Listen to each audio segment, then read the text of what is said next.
bagian dari terorisme. Sekali lagi, kontak dan connect, pengalaman setiap individu, pengalaman setiap kelompok itu sangat menentukan bagaimana kita bersikap. Ya. Friksi yang terjadi di Indonesia misalnya, sebagai contoh antara Sunni dan Salafi, saya hampir yakin bahwa friksi yang terjadi ini akan bisa, ya meskipun tidak bisa mempersatukan mereka, akan bisa tereduksi jika kedua kelompok ini saling terhubung satu sama lain, sering makan bareng, sering ngobrol bareng, sering diskusi bareng. Friksi antara muslim dan non-muslim ini saya yakin akan bisa diminimalisir dengan baik jika kedua kelompok beragama ini bisa sering ketemu, bisa sering diskusi, dan saling terhubung satu dengan yang lainnya. Kontak dan connect. Di Belanda, anggota parlemen ada yang terpisah ya. Yang satu sangat membenci keberadaan Islam, yang satu mendukung keberadaan Islam. Dan kalau kita tarik benang merah, mereka anggota parlemen ini yang support Islam dengan baik, hampir bisa dipastikan mereka punya relasi yang baik dengan Muslim. Mereka punya pengalaman yang baik dengan Muslim. Ya, misalnya mereka sering makan di rumah makan milik Muslim, mereka sering berkunjung di culture centrum milik Muslim, mereka sering bertemu dengan kolega yang Muslim. Artinya mereka punya pengalaman baik dengan Muslim, maka itu merubah sudut pandang mereka terhadap Islam. Dan saya konsep kontak dan connect ini jauh digaungkan oleh Allport pada tahun 81, dan sampai hari ini saya kira masih tetap signifikan ya. Bagaimana kita membangun relasi dengan kelompok yang berbeda identitas dengan kita itu sedikit banyak akan mereduksi potensi konflik yang terjadi antar kelompok yang berbeda identitas. Yang kedua yang kita bisa lakukan dealing with identity, media, and radicalism adalah increase the awareness of media effect. Ya, orang sering sebut ini sebagai media literacy.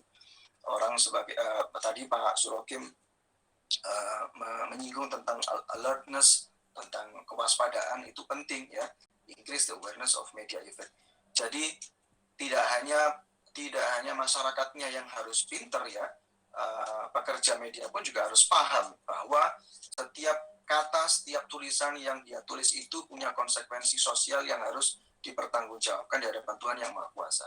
Maka saya pesan kepada teman-teman di ilmu komunikasi, kalian punya tanggung jawab sosial ketika kalian menjadi pekerja media, maka pilih diksi yang benar-benar bijak ya, pilih diksi yang tidak memicu konflik ya.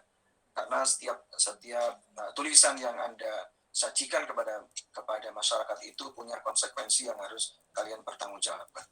Jadi sebagai penikmat media, sebagai umat beragama, sebagai scholar, harus paham bagaimana efek yang dimunculkan oleh media. Dan yang terakhir yang kita bisa lakukan untuk menyiasati ketika kita bersentuhan dengan identitas, media, dan radikalisme adalah taat kepada aturan yang berlaku ya. Ya, tidak ada budaya sebar hoax, tidak ada budaya caci maki, tidak ada budaya eksklusif merasa paling benar.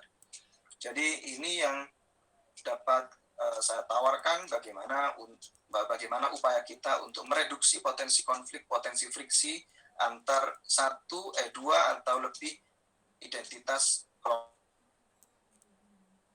kelompok yang dapat saya sampaikan, Mas Wahyu.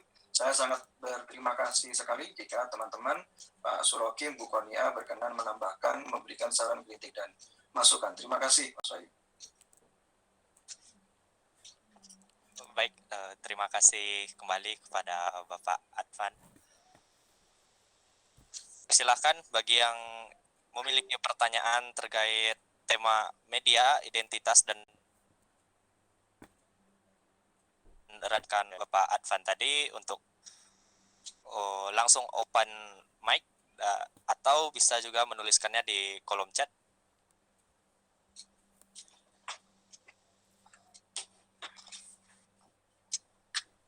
Baik, sembari menunggu, sebenarnya ini Pak, kami di Google formulir pendaftaran kemarin memiliki membuat slot pertanyaan gitu. Ada yang ingin dipertanyakan terkait tema media, identitas, dan radikalis ini. Mungkin saya bisa mengangkat beberapa pertanyaan yang mungkin sama mewakili pertanyaan dari banyak orang gitu. Nih, monggo Mas. Nah, baik, yang pertama ini ada pertanyaan, bagaimana cara menghadapi radikalisme itu, Pak? Maksudnya ini kan tadi sudah diberikan saran oleh Bapak untuk menaati aturan yang berlaku gitu. Apakah ada cara lain yang lebih spesifik begitu, Pak? Ya,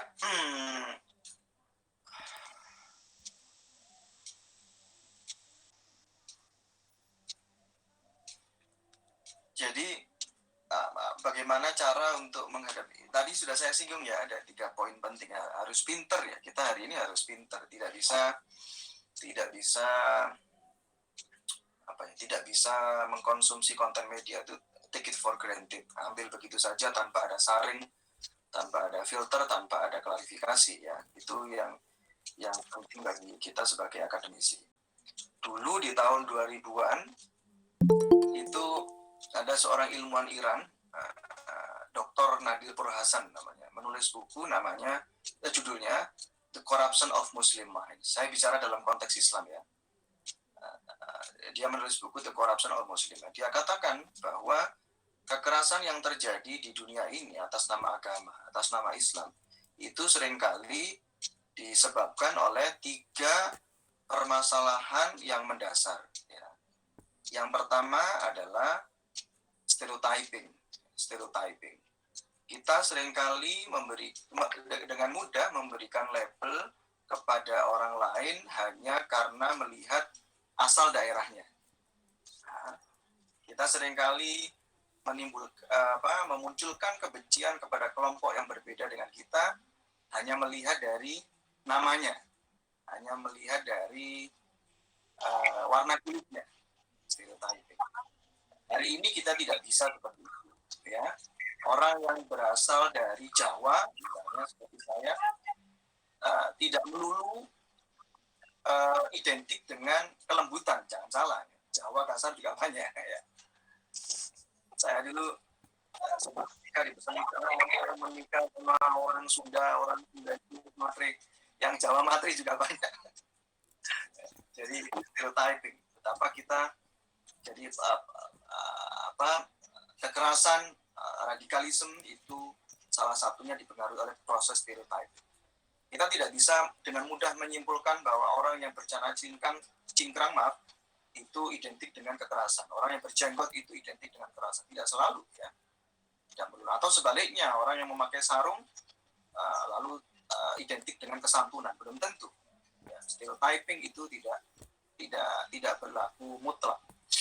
Yang kedua, kata Nadir Purhasan, yang kedua adalah seringkali kekerasan itu terjadi karena kesalahan atribusi. Atribusi itu atribut yang melekat pada identitas seorang individu atau kelompok. Ya.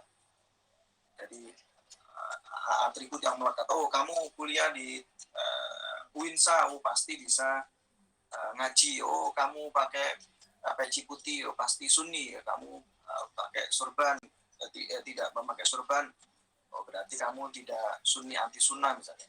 Tidak sesederhana itu untuk melihat kadar kesalehan seseorang. Ya. Jadi kita tidak bisa melihat, menilai, membenci, mengagumi seseorang itu hanya karena atribut yang melekat pada diri mereka. Dan yang paling fatal seringkali kesalahan-kesalahan yang terjadi itu adalah kesalahan prasangka. Kata Nadir Purhasan, friksi, violence, religious violence itu seringkali terjadi karena kesalahan prasangka. Kita dengan mudah mengkonsumsi berita di sosial media, lalu membentuk prasangka kita kepada kelompok yang bersangkutan, lalu terjadilah kekerasan tanpa ada proses klarifikasi. Bagi saya ini tidak fair. Dan kita semua setuju bahwa tidak sedikit kekerasan, kejahatan itu yang berawal dari prasangka yang belum tentu kebenaran. Jadi hari ini kita harus pintar dalam tadi, selain 3 hal yang saya sebutkan tadi, soal kontak dan connect, banyak pergaulan seluas-luasnya, ya, sehingga itu membuka mata kita, ternyata orang yang kita sangka buruk itu tidak seburuk yang kita bayangkan. Orang yang kita kagumi itu ternyata tidak melulu menunjukkan kebaikan. Jadi itu tujuannya kontak dan connect. Dalam konsep Islam ada istilah ta'aruf, saling mengenal, kontak dan connect. Nah, yang kedua tadi yang barusan saya sampaikan, jangan mudah menilai orang berdasarkan stereotyping, jangan mudah membenci orang berdasarkan atribut yang melekat pada dirinya, dan yang terakhir adalah hindari prasangka. Ya, jika ada ketidaknyamanan antar satu kelompok entitas satu dengan entitas yang lain, lakukan klarifikasi, ajak makan bareng, ya, ngobrol. Saya kira itu Mas Bayu, terima kasih. Baik, terima kasih Pak. Kemudian ada di kolom chat ada pertanyaan dari Bapak Bambang Murjoko dari MTS Karya Pembangunan Karangjati. Ini pertanyaannya adalah bagaimana sebuah media itu bisa dikatakan radikalisme di era digital ini, gitu Pak? Ya, sederhananya ketika mereka melanggar aturan, mereka menyajikan berita tidak berdasarkan fakta, mereka mengakomodasi orang yang mudah mencaci maki, itu sederhana sekali ya. Jadi ukuran-ukuran norma sosial yang berlaku di kehidupan kita itu bisa menjadi indikator bagaimana kita menilai apakah media itu radikal atau tidak. Ya, itu golden rule. Ya, itu golden rule-nya adalah ketika ada yang tersakiti, ada aturan yang dilanggar, ada norma sosial yang dipatahkan, maka media itu bisa diklaim radikal. Ya, jadi ketika itu sudah memuat caci maki, menyajikan berita tidak berdasarkan fakta, tidak berimbang, ya, radikal. Ya, itu sederhananya seperti. Mudah-mudahan bisa menjawab pertanyaan Pak Bambang Marjoko.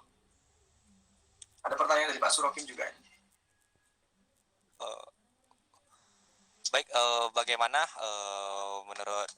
bagaimana jawaban dari Bapak Advan menurut Bapak Bambang? Apakah ada yang atau yang atau mungkin ada yang mau melengkapi dengan senang hati, silakan. Kita kuliah terbuka ya. Hubungi Pak Surokim monggo.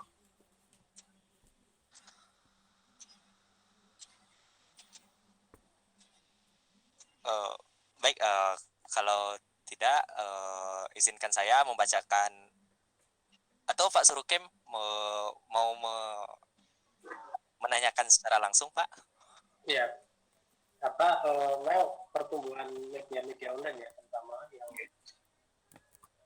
terverifikasi oleh Dewan Pers itu memang sepertinya akan membuat semua kewalahan ya, karena perusahaan-perusahaan yang kemudian terverifikasi oleh Dewan Pers itu persentasenya sangat kecil sekali, sementara jumlah media online yang lain itu mungkin tumbuh ratusan dalam tempo sehari 2 hari begitu. Jadi pasti akan kewalahan ya negara untuk melakukan verifikasi terkait dengan media-media yang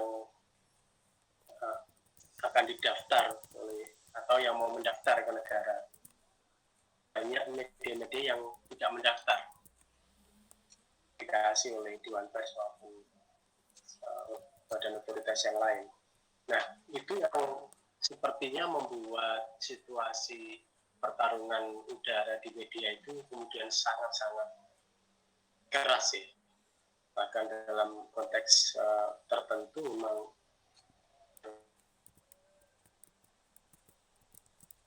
jauh gitu, karena sudah memanfaatkan itu untuk, memang ada kecenderungan terbuka, kian jujur, politik akan kian vulgar gitu, tapi ruang publiknya itu yang kemudian menurut pendapat saya itu menjadi sangat vulgar, dan batas-batasnya itu untuk kebaikan publik itu yang kemudian banyak dilupakan. Dan media yang tidak terverifikasi inilah yang menurut saya menjadi sumbu bagi munculnya hal seperti itu. Mungkin ada kaitannya dengan apa yang ingin saya tanyakan ke Mas Van, atau mungkin teman-teman yang lain. Saya memang tidak berani menyebut kelompok itu, tapi koneksi sebagaimana tadi yang disampaikan Mas Afan, Madura, Jakarta, itu selalu menjadi pematik yang luar biasa menurut saya. Islam radikal di Madura, dan sulit memang mengatakan ini secara jujur ke publik, sulit, tapi bisa dirasakan sebenarnya pergerakan itu, dan menemukan momentumnya yang pas ketika kemudian ada isu-isu Islam sensitif yang disentuh, nah itu akan menjadi pematik yang luar biasa gitu. Dan saya itu juga yang membuat kenapa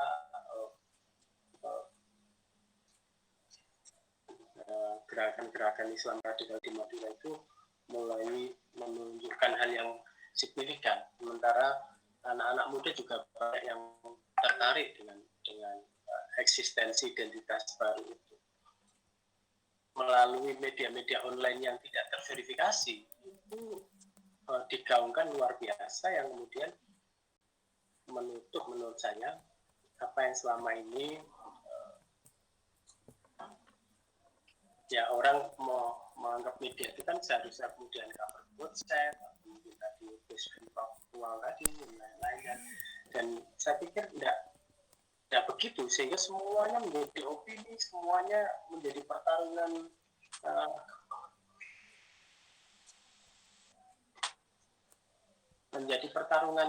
dan konstruksi, ya. Saya pikir itu akan membuat kita kesulitan di kemudian hari. Jadi saya terus terang memang sulit untuk kemudian mengatakan apa yang sesungguhnya terjadi karena memang agak sensitif, tetapi saya ingin kita semua bisa mengantisipasi itu. Bagaimana caranya kemudian media online tidak ada verifikasi. Makanya saya kapan hari itu juga minta kapan sebaiknya Dewan Pers itu juga punya perwakilan di daerah, sehingga mungkin seperti KPI begitu bisa bantu untuk verifikasi lembaga media online. Menurut saya ini seperti jamur gini-gini.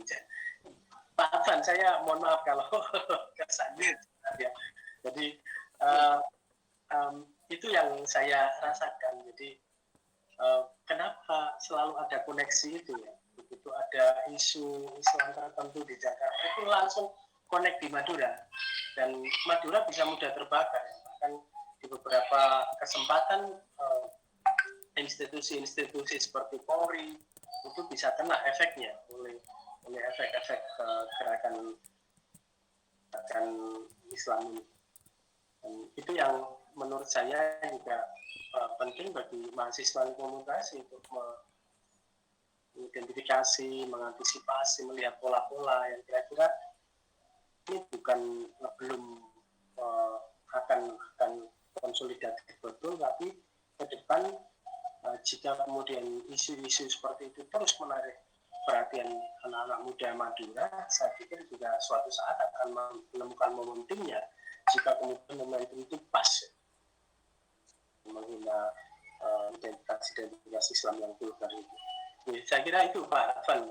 Terima kasih. Ya, matur nuwun. Baik, kepada Bapak Advan dipersilakan untuk menanggapi. Saya setuju dengan Mbak Surogim, agak susah ya memverifikasi ratusan media online yang bisa muncul dalam satu hari. Itulah kenapa kita sebagai individu, sebagai akademisi tidak bisa berharap banyak dari pemerintah. Ya. Maka membentengi diri kita pribadi, membentengi keluarga kita, membentengi orang-orang terdekat kita itu adalah langkah yang paling sederhana yang kita bisa lakukan hari ini. Ya. Orang sering katakan pencerdasan media atau media literasi lah, itu penting. Hari ini kita sebagai orang tua tidak bisa hanya dengan mengajarkan anak kita, hanya dengan menutup portal video porno di rumah lalu mereka tidak bisa mengakses. Ya mereka nggak bisa akses di sini, bisa pakai VPN atau di luar rumah bisa.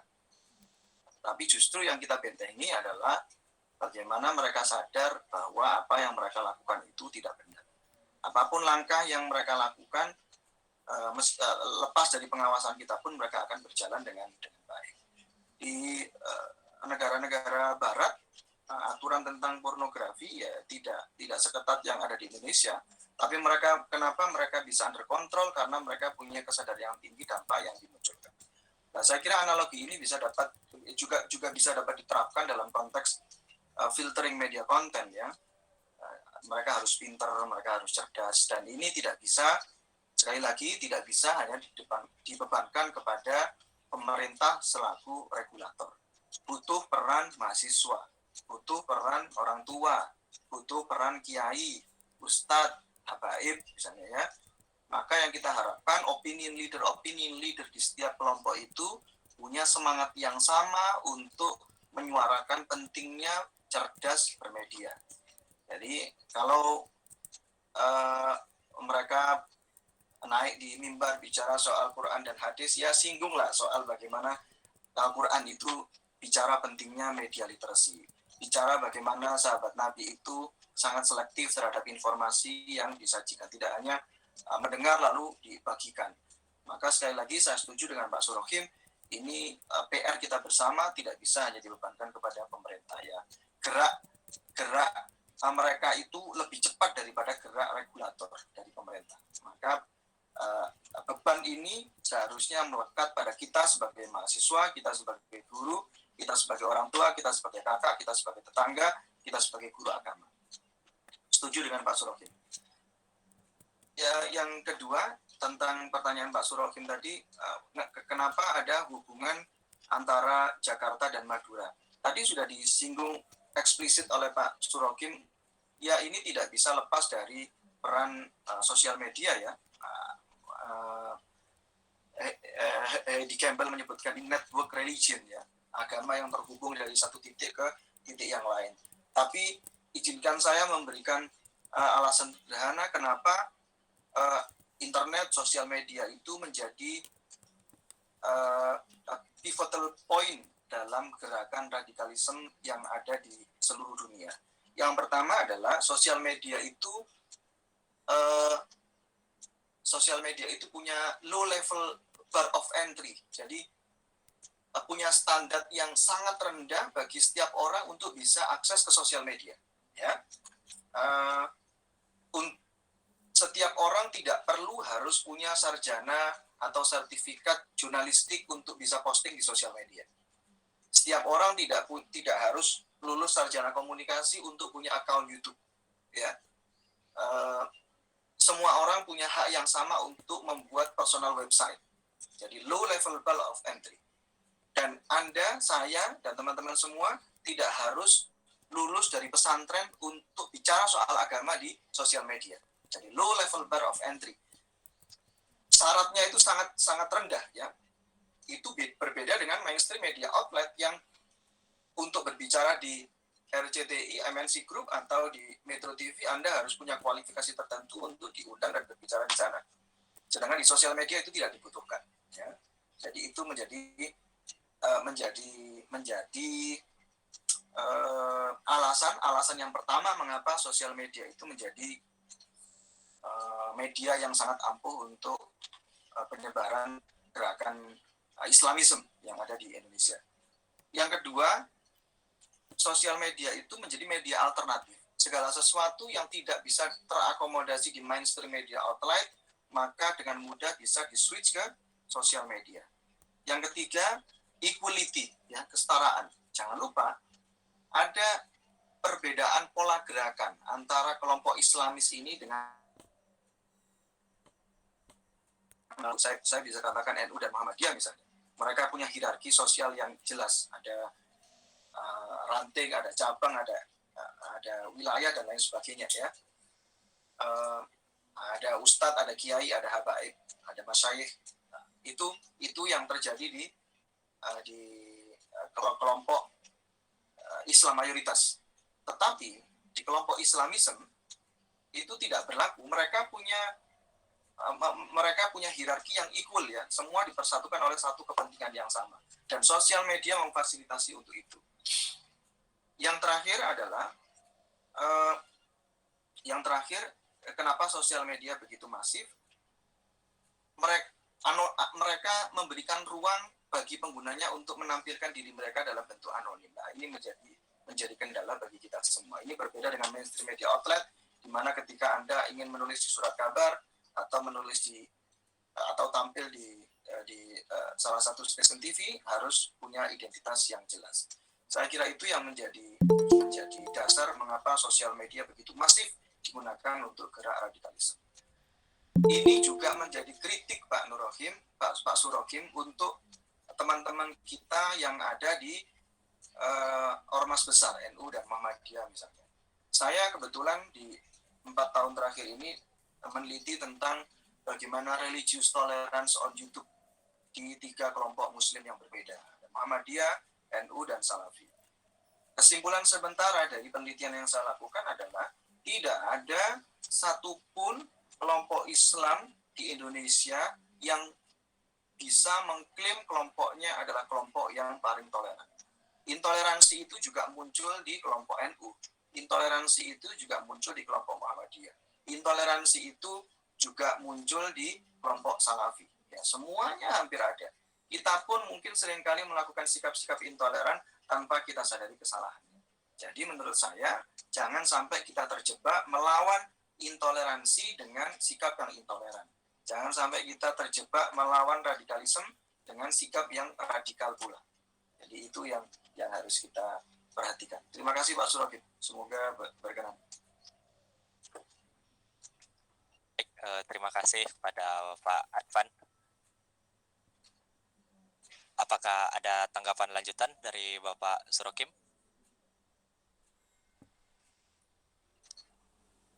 Cukup mencerahkan menurut saya.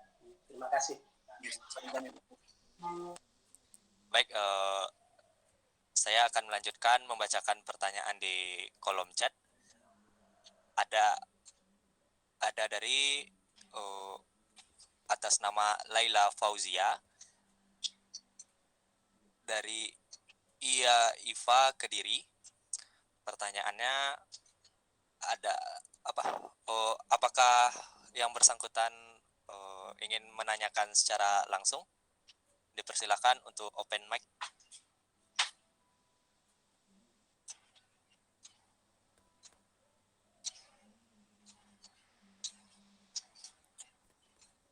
Baik, saya akan membacakan saja. Bagaimana cara mensosialisasikan atau memberi pemahaman tentang radikalisme kepada masyarakat lewat media sosial dengan menggunakan bahasa yang baik dan benar? Terima kasih. Dipersilakan kepada Bapak Advan untuk menyampaikan tanggapan. Terima kasih Mbak Laili Fauzia. Menurut saya ya tergantung segmen komunitas yang kita ajak komunikasi ya. Kalau segmennya remaja ya tentu tidak bisa hanya dengan kajian-kajian formal seperti ini. Segmennya anak-anak ya akan berat jika disuguhi tentang undang-undang ITE misalnya. Maka semua itu menyesuaikan bagaimana segmen komunikasi yang kita hadapi. Ada dulu ada siapa itu namanya yang bikin film pesantren rock and roll, Irfan Amalili ya, lupa saya. Irfan Amalili itu membuat satu rangkaian komik ya, komik bagaimana Islam yang ramah, jadi ada 12 seri kalau nggak salah, dan itu disosialisasikan ke pesantren-pesantren, disosialisasikan di pemuda-pemuda gereja, disosialisasikan kepada ormas-ormas di berbagai agama, dan menurut saya ini langkah yang cerdas ya, langkah yang cerdas untuk mereduksi sikap intoleransi yang ada di masyarakat, langkah yang bijak untuk mengenalkan Islam yang sesungguhnya. Jadi artinya kita harus menyesuaikan lawan komunikasi kita. Kita sedang berbicara dengan siapa. Kalau lawannya kita mau sosialisasikan ke anak-anak, tentu akan lebih mudah dengan nyanyian, tentu akan lebih mudah dengan gambar. Kalau kita ingin menyisir kelompok-kelompok ibu-ibu, ya tentu akan lebih mudah dengan kemasan acara yang sederhana, santai, masakan, atau pengajian-pengajian yang ringan lah ya. ringan. Jadi intinya kepada siapa kita harus paham target komunikasi kita, lalu medium komunikasinya akan dengan mudah menyesuaikan. Ya. Menyesuaikan. Terima kasih. Kepada Mbak Laili Fauzia, apakah ada tanggapan lebih lanjut?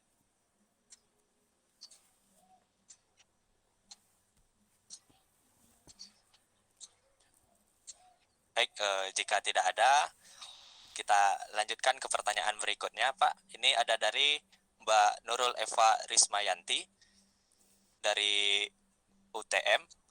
Ingin bertanya, jika ditinjau dari sisi terminologi, istilah radikal sebenarnya merujuk pada pengertian yang baik, yakni proses berpikir secara mendasar. Akan tetapi, hal tersebut kini berubah dan malah berstigma buruk, dianggap sebagai paham yang keras dan sebagainya. Yang ingin saya tanyakan, apa yang menyebabkan hal itu terjadi? Kenapa Islam selalu dijadikan objek radikalis negatif, begitu Pak? Kepada Bapak Advan dipersilakan untuk menyampaikan tanggapan. Iya, ini pertanyaan Mbak Nurul dan Mas Dedi Iskandar ini identik ya, jadi saya sekalian jawab ya, yang di bawahnya ya. Tidak.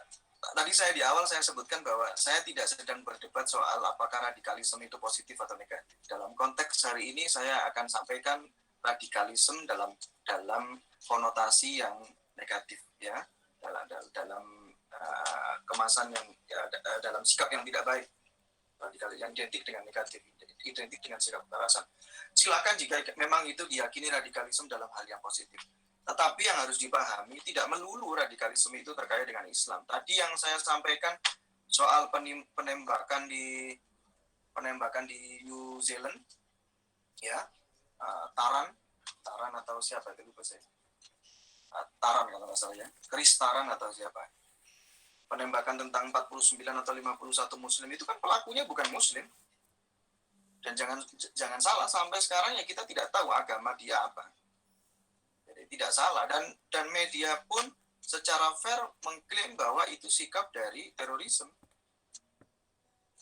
Ya, mengapa Islam yang sering muncul ketika proses kekerasan itu terjadi?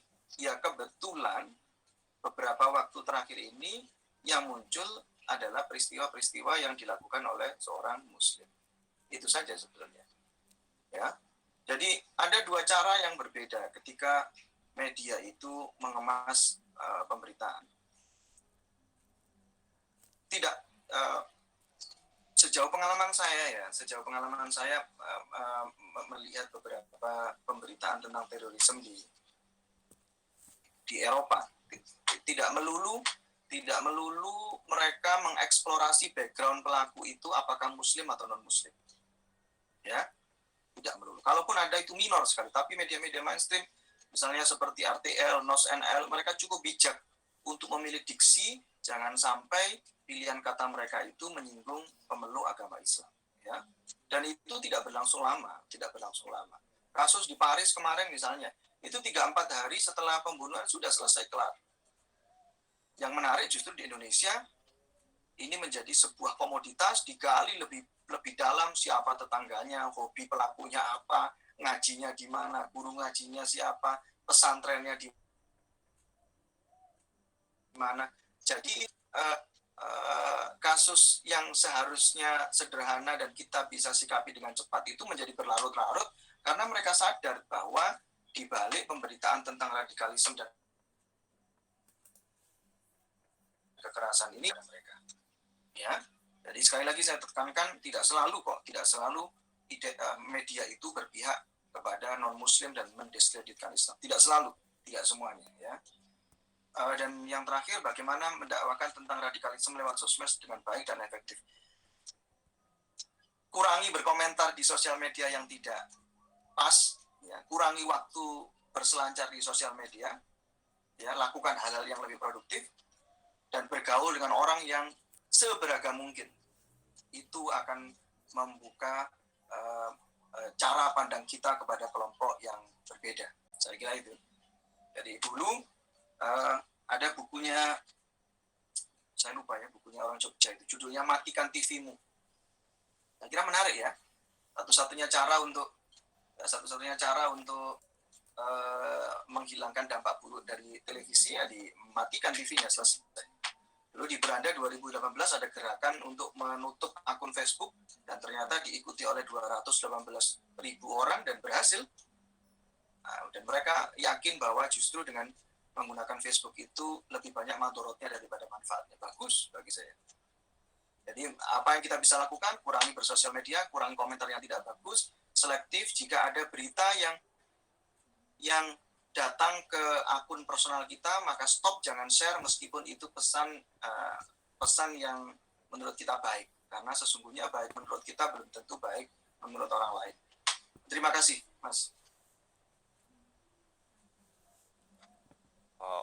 Baik, kepada Bapak Dendi Iskandar Suhendri, apakah ada tanggapan lebih lanjut?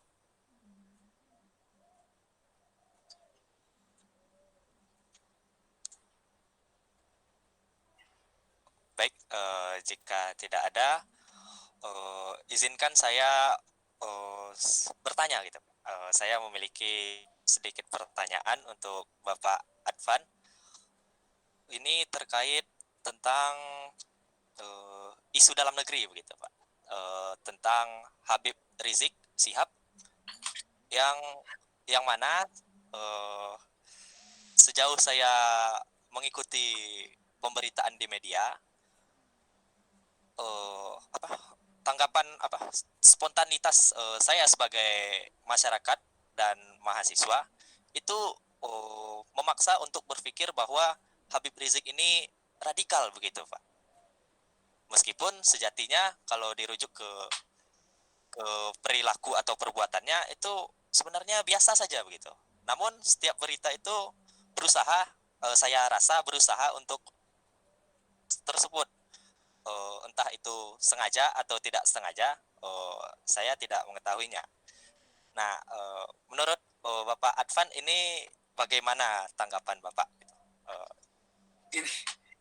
Ini pertanyaan yang paling saya takuti sejak awal. Yang pertama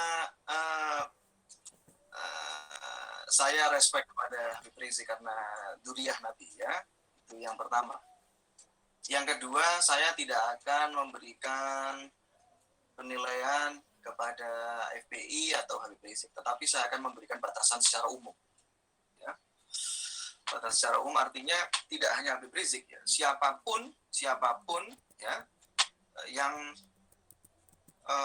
melanggar aturan norma agama, menyakiti perasaan orang yang berbeda keyakinan, melakukan kekerasan untuk memperjuangkan ideologinya, melakukan caci maki, menyakiti orang lain, maka itu tidak dibenarkan atas nama apapun.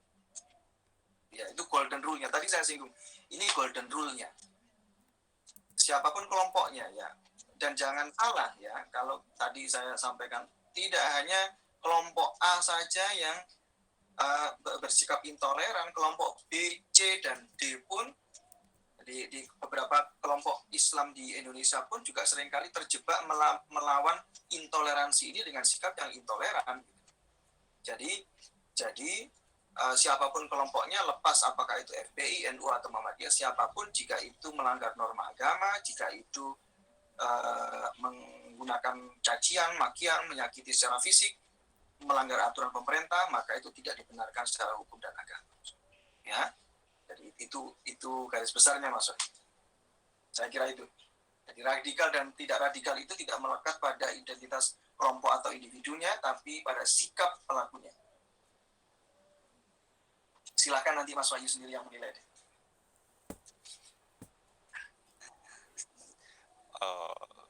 Ya. Baik. Ya. Terima kasih atas jawaban dari Bapak Advan. Berikutnya ini ada pertanyaan dari Bapak Ahmad Torik gitu Pak, di kolom chat. Apakah Bapak Ahmad Torik bersedia untuk open mic dan menanyakan langsung.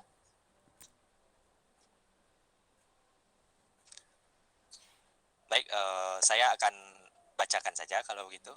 Bagaimana mensikapi kelompok yang bagaimana mensikapi kelompok yang menurut umum dan pemerintah masuk radikal, tetapi kelompok tersebut tidak menerimanya, begitu Pak. Kepada Bapak Advan dipersilakan untuk menanggapi. Ya, ketika pemerintah memutuskan itu tentu bukan tanpa alasan, ya jelas. Alasannya apa jelas. Rekodnya jelas mengapa keputusan itu diambil. Sebagai warga negara yang baik, apapun keputusan pemerintah ya kita ikuti. Kalau kelompok yang bersangkutan tidak menerima, ya silakan protes dengan jalur yang sudah ditentukan. Jika itu terkait dengan administrasi negara, ya silakan masuk di PT UN. Jika itu terkait dengan hukum formal, ya segera laporkan di kepolisian dan lain sebagainya. Itu saja, Mas.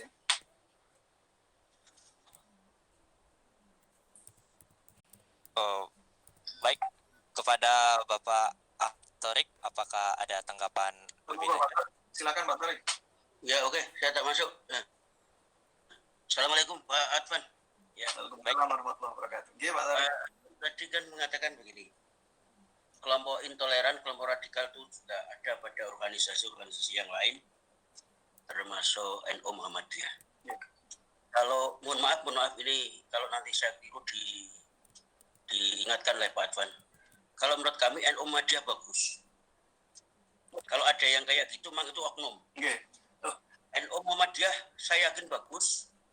NU didirikan oleh Pak Haji Ahmad Dahlan dan NU Pak Haji Hasyim Asy'ari dan Muhammadiyah Haji Ahmad Dahlan itu bersaudara. Artinya satu guru dan niatnya murni bagus. Insya Allah bagus menurut saya. Kemudian kalau nanti ada satu dua anggotanya semacam itu, kalau menurut saya oknum. Yeah.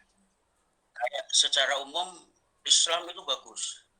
Tetapi kalau ada yang tidak benar itu berarti oknum. Jangan sampai kita nanti menjeneral berarti kami yang tidak benar ya. Ini mohon maaf Pak ya.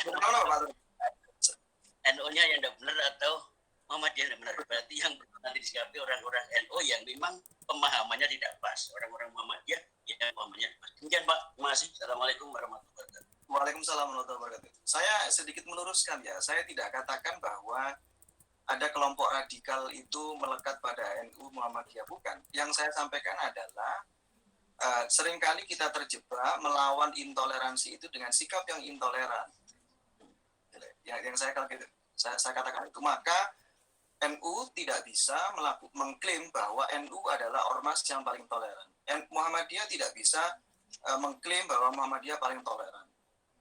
Maka beberapa ilmuwan Barat membedakan dua term yang berbeda. Yang satu toleration, yang satu tolerance. Toleration ini in the level of organization, artinya dia di level organisasi, dia di level kuasa, dia di level negara. Tolerance itu di level individu. Saya setuju dengan Pak Torik, ketika orang itu melakukan sikap radikalisme, ketika orang itu bersikap intoleran, itu pada level individu, bukan pada level kelompok. Dia tidak bisa menjadi representasi dari kelompoknya. Tetapi ini bisa menjadi klaim kelompok ketika dia tampil sebagai bagian dari ormas tersebut. Itu Pak Torik ya. Contoh sederhana. Saya mengumpulkan puluhan ceramah yang dilakukan oleh pengajian mingguan PP Muhammadiyah Jakarta. Saya mengumpulkan puluhan ceramah yang ada di PBNU. Saya kebetulan aktif di PCI NU Belanda, sama Pak Torik. Tetapi ini bukan berarti ketika saya menjadi bagian dari NU lalu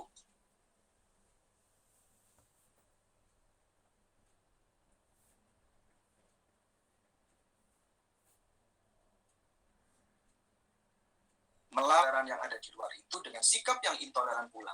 Kita terjebak. Itu Pak Torik ya. Kita terpancing, kita terjebak. Nah ini yang diuntungkan dari sikap kita yang terjebak ini justru kelompok-kelompok yang Islamis gitu loh. Maksud saya ingin mengajak saudara-saudara kita, kelompok yang Islam moderat, kelompok yang toleran, kelompok yang kasih, kelompok yang damai ini jangan sampai kita terjebak melawan intoleransi itu dengan sikap yang intoleran. Ya, ada baiknya kita menahan diri, kita pilah, kita ikuti jalur yang prosedural. Saya kira itu Pak Torik, kuncinya di situ. Jadi tidak ada klaim bahwa radikalisme itu muncul, tidak seperti itu. Ya, jadi oknum setuju Pak Torik. Terima kasih. Pak, saya bisa nambah sedikit Pak. Saya Monggo. ada tataran orang-orang yang memang pengetahuan agamanya kafah itu cukup mudah Pak. Tapi kalau sudah di crossroad itu sangat sulit sekali Pak. Saya itu hidup di 2 organisasi besar. Saya aktif atau bekerja di lembaga atau institusi Muhammadiyah, ya. Kemudian lingkungan saya, rumahnya adalah lingkungan Nahdliyin. Ya, sehingga saya mencoba untuk mencari titik-titik persamaan itu kalau pada tataran-tataran orang yang punya ilmu mudah. Tetapi kalau sudah grassroots sangat sulit sekali, Pak. Sangat sulit sekali. Ini yang kita anggap organisasi besar yang toleran. Dan saya setuju tadi yang dikatakan Pak Advan mengatakan bahwa tidak yang paling intoleran itu saya setuju. Ya toleran gitu aja lah, toleran.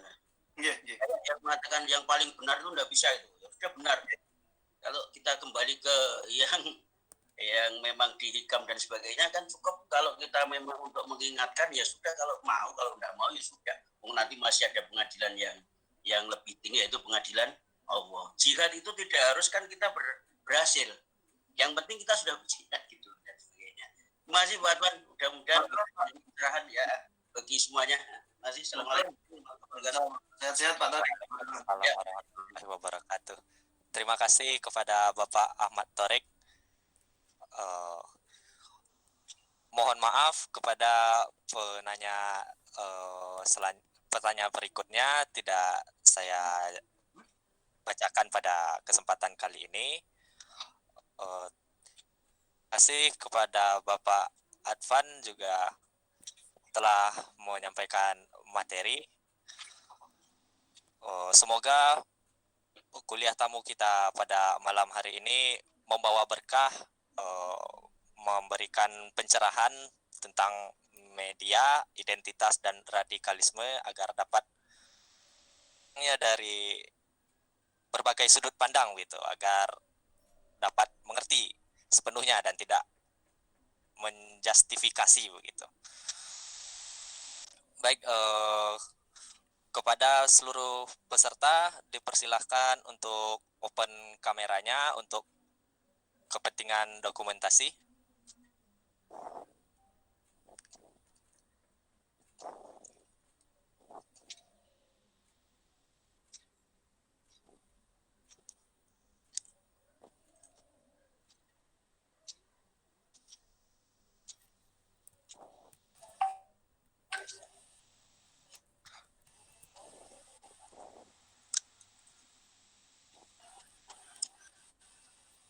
Oke, 1, 2, 3. Sudah, terima kasih. Baik, terima kasih kepada seluruh peserta yang telah mengikuti kuliah tamu pada malam hari ini. Terima kasih kepada Bapak Advan telah men-share ilmunya gitu. Semoga dengan ini kita dapat lebih menambah wawasan begitu dan mendapat hikmahnya. Gitu. Terima kasih juga kepada Bapak Surokim dan Ibu Koniah. Kepada peserta akan untuk mengisi link presensi yang ada di kolom chat untuk proses pembuatan sertifikat elektroniknya. Kita akhiri kuliah tamu pada malam hari ini. Saya Wahyu Milsya Putra menyadari banyak kesalahan dan kekurangan dalam penyampaian, mohon dimaafkan. Wabillahi taufik wal hidayah. Wassalamualaikum warahmatullahi wabarakatuh. Waalaikumsalam warahmatullahi wabarakatuh. Waalaikumsalam warahmatullahi wabarakatuh. Waalaikumsalam warahmatullahi wabarakatuh. Bu Konia, Pak Andri, semuanya sehat-sehat, semuanya sukses ya, Dono Joyo. Kurang lebih. Terima kasih Terima Bapak. kasih. Matur nuwun.